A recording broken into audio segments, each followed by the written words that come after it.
घर में half KG दूध आता हो या 1 लीटर दूध आता हो, उसी दूध से मोटी मलाई कैसे जमा करें और मलाई से घी ज़्यादा क्वांटिटी में कैसे बनाएं, इस वीडियो में सीखेंगे। जिसके लिए जितना भी दूध है उसे पहले छान लेंगे, इसके बाद इसे उबालेंगे। दूध से मोटी मलाई जमा करना है तो दूध में ज़रा भी पानी नहीं डालिएगा। अब इसे खुले ही उबालेंगे। अभी गैस फ्लेम को हाई रखेंगे। जब इसमें एक उबाल आ जाएगा फिर गैस फ्लेम को बिल्कुल लो कर देंगे और लो फ्लेम पर 4 से 5 मिनट के लिए इसे उबालेंगे। इस बीच में इसे चलाएंगे नहीं, थोड़ा सा इस तरह से हिला डोला देंगे ताकि ऊपर का मलाई बराबर बना रहे। धीमी आंच पर दूध उबालते हुए 5 से 6 मिनट हो गया है, तो अब इसे चूल्हे से उतार कर रख देंगे और ठंडा होने के लिए छोड़ेंगे। जिसके लिए इसके ऊपर से एक कलछी रखेंगे और एक प्लेट रखेंगे। इस तरह से तिरछा भाप निकलेगा तो मोटी मलाई जमकर तैयार होगा। जब ये दूध ठंडा हो जाएगा तो इसे फ्रीज में रख देंगे। तो देखिए हम ओवरनाइट के लिए फ्रीज में रखे थे, मतलब 7 से 8 घंटे के लिए फ्रीज में रखे थे। और देखिए 1 ही लीटर में कितना ज़्यादा क्वांटिटी में मलाई बनकर तैयार हुआ है। और फिर इसे कलछी से सावधानीपूर्वक निकाल लेंगे। और देखिए 8 से 10 दिन का मलाई हम जमा करके रखे हैं। अब हम इसे घी बना लेंगे।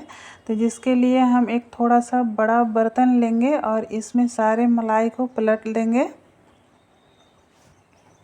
घी बनाने से बहुत लोग डरते हैं कि इसमें बहुत दिक्कत आती है, पर इस वीडियो में बने रहिए। ज़रा भी घी बनाने में दिक्कत नहीं होती है। 5 से 6 मिनट में ही मलाई से मक्खन निकल जाता है। और देखिए सारे मलाई को हम एक बर्तन में पलट लिए और इस बर्तन में मलाई लगा हुआ है, तो थोड़ा सा गुनगुना पानी डालेंगे तो सारे मलाई निकल जाएगा। अब फिर मलाई को गर्म करेंगे। तो मलाई को लगातार चलाते हुए हाई फ्लेम पर गर्म करेंगे। यूँ कहिए कि इसमें हम एक उबाल लाएंगे। एक उबाल लाने से क्या होता है कि सारे घी ऊपर आ जाता है और दूध नीचे चला जाता है। जैसे कि दूध को गर्म करते हैं तो मलाई ऊपर जमा हो जाता है, बस वही इसमें भी प्रोसेस करना है।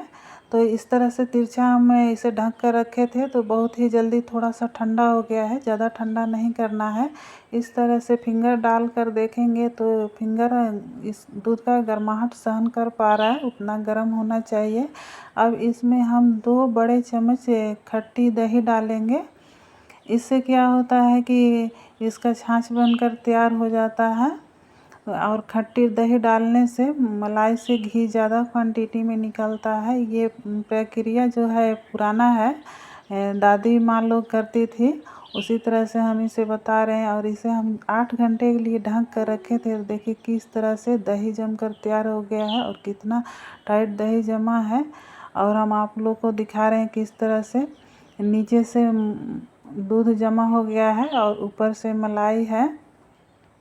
अगर आप लोग चाहें तो इसे इसी तरह से भी घी बना सकते हैं, पर इस तरह से घी बनाइएगा तो क्या होगा कि बहुत ही देर लगेगा घी बनाने में और ज़्यादा गैस खर्च होगा और खुरचन भी ज़्यादा निकलेगा। अब हम इस दाल घोटनी से इसे मथेंगे। तो आप लोग घबराइए नहीं, इसे मथने में ज़्यादा टाइम नहीं लगेगा, बस 5 से 6 मिनट ही इसे चलाएंगे तो आसानी से मक्खन निकल जाएगा। क्योंकि हम मलाई को अच्छे से उबाल लिए थे। अगर मलाई को उबालते नहीं, सिर्फ गर्म करते तो मथने में टाइम लग जाता। आप लोग वीडियो में बने रहिए, देखिए कितना जल्दी ये मक्खन निकल जाएगा। और इस प्रक्रिया से अगर घी आप लोग बनाते हैं तो यकीन मानिए मलाई से भी ज़्यादा घी बनकर तैयार होता है। अगर इसे मथ रहे हैं और जल्दी से मक्खन नहीं निकल रहा है, ठंडी का दिन है, तो थोड़ा सा गर्म पानी डालकर मथिए तो जल्दी छूट जाएगा। और गर्मी का दिन है तो थोड़ा सा ठंडा पानी डालकर मथिएगा तो छूट जाएगा। पर ऐसा होता नहीं है। अगर सही तरीके से इसे उबाल कर दही जमाएंगे तो ऐसा बिल्कुल भी नहीं होगा। लेकिन कभी कभार होता है कि गलती से दही अच्छे से नहीं जम पाता है और मक्खन नहीं निकलता है, तब ये प्रक्रिया अपनाना पड़ता है। और देखिए किस तरह से 5 से 6 मिनट ही लगा है और मक्खन निकल गया है। पर ये बहुत ही अभी ढीला है, तो थोड़ी देर के लिए और इसे मथेंगे ताकि सारे मक्खन जो है एक जगह इकट्ठा हो जाए। अब देखिए सारे मक्खन जो है निकल गया है, पर इस तरह से पिघला हुआ मक्खन है। तो अब इसमें क्या करेंगे कि थोड़ा सा हम बर्फ़ वाला पानी डालेंगे ताकि ये जो मक्खन है एक जगह इकट्ठा हो जाए, जिसके लिए हम थोड़ा सा पानी लिए हैं जिसमें बर्फ़ भी जमा हुआ है।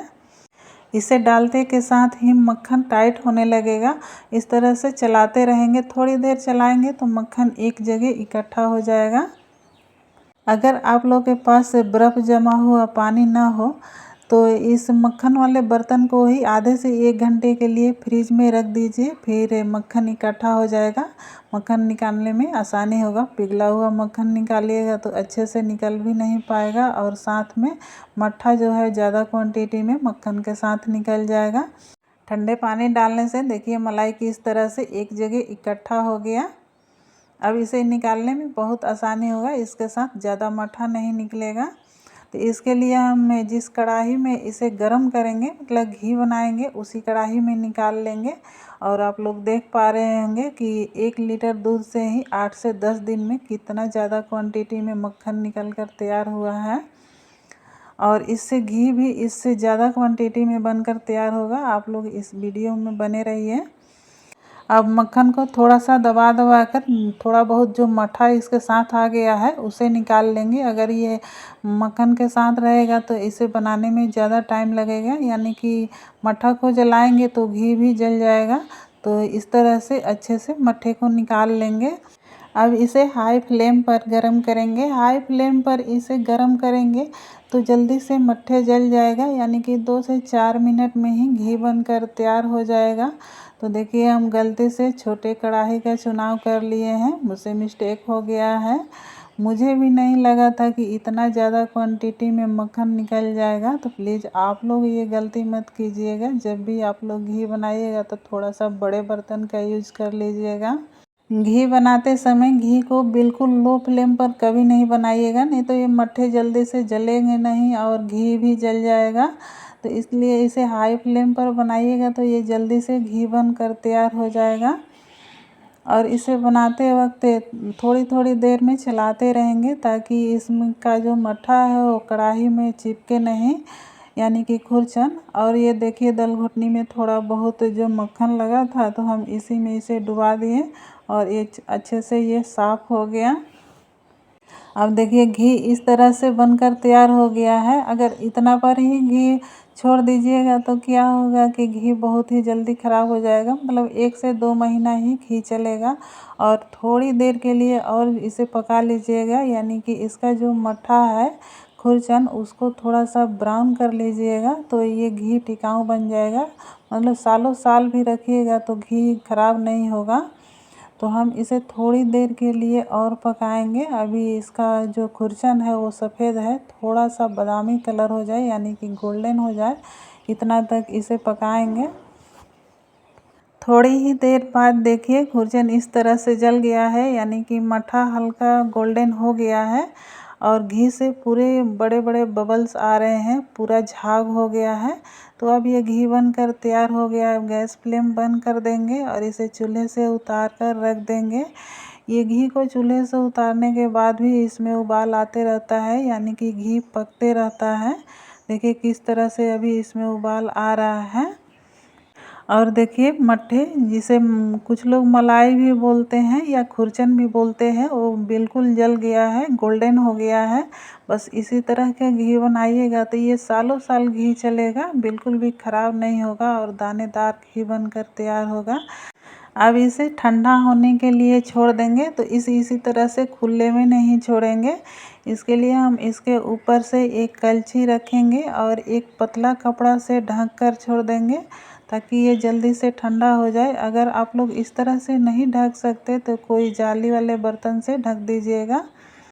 अब लेंगे 1 चम्मच गोटा धनिया, 1 चम्मच गोटा जीरा और आधी चम्मच सौंफ और 3 से 4 सूखी तीखी लाल मिर्च।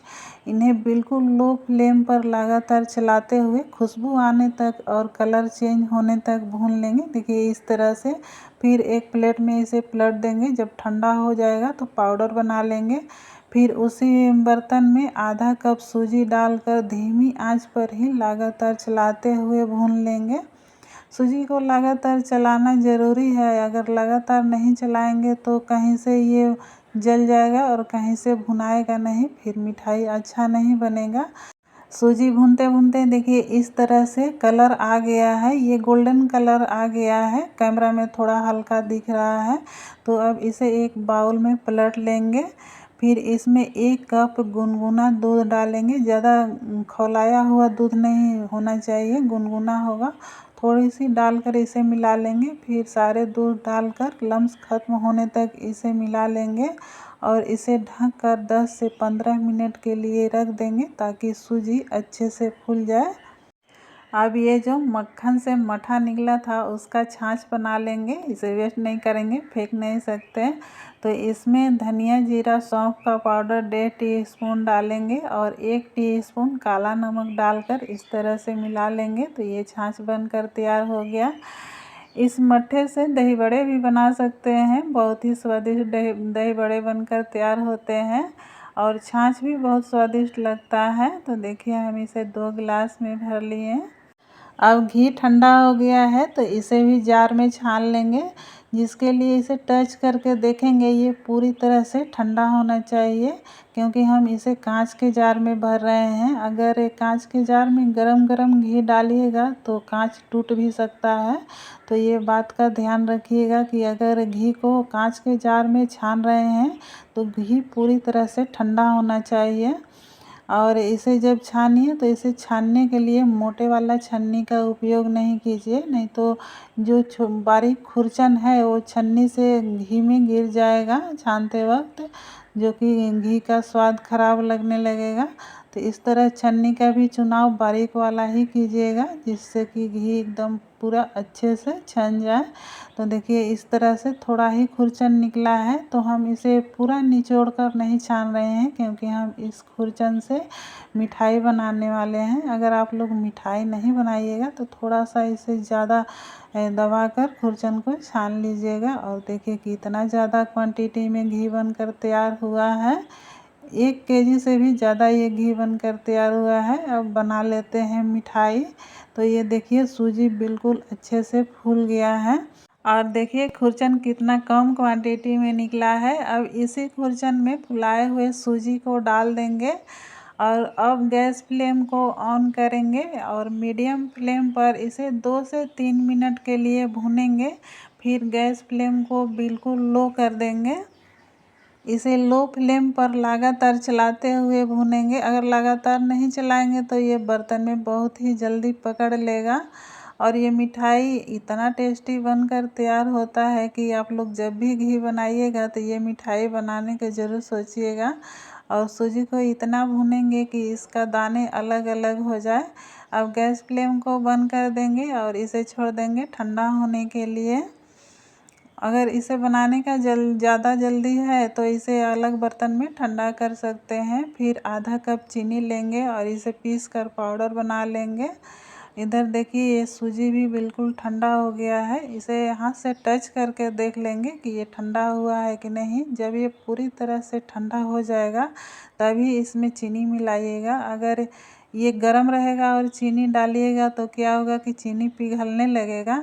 और इसमें कुछ हम ड्राई फ्रूट डाले हैं, अपने मनपसंद अनुसार ड्राई फ्रूट डाल सकते हैं, कम या ज़्यादा भी कर सकते हैं। और इसे अच्छे से मिला लेंगे। देखिए इस तरह से मिलाने के बाद तैयार हो गया है। कभी कभार होता है कि चीनी डालिए तो ये पिघलने लगता है, तो क्या कीजिए घबराइए नहीं, फिर से इसे गैस पर चढ़ाकर थोड़ी देर के लिए भून लीजिएगा तो ये सही हो जाएगा। लेकिन मेरा वैसा नहीं हुआ है, एकदम परफेक्ट तैयार हुआ है। और अपने मनपसंद अनुसार बड़ा या छोटा लड्डू बनाकर तैयार कर लेंगे। इस लड्डू को फ्रिज से बाहर 8 से 10 दिन रख कर खा सकते हैं क्योंकि ये बिल्कुल घी से तैयार हुआ लड्डू है, तो ये ख़राब नहीं होगा। और ये खाने में इतना स्वादिष्ट लगता है कि कोई भी पहचान भी नहीं पाएगा कि ये घी का निकला हुआ खुरचन से बना हुआ लड्डू है।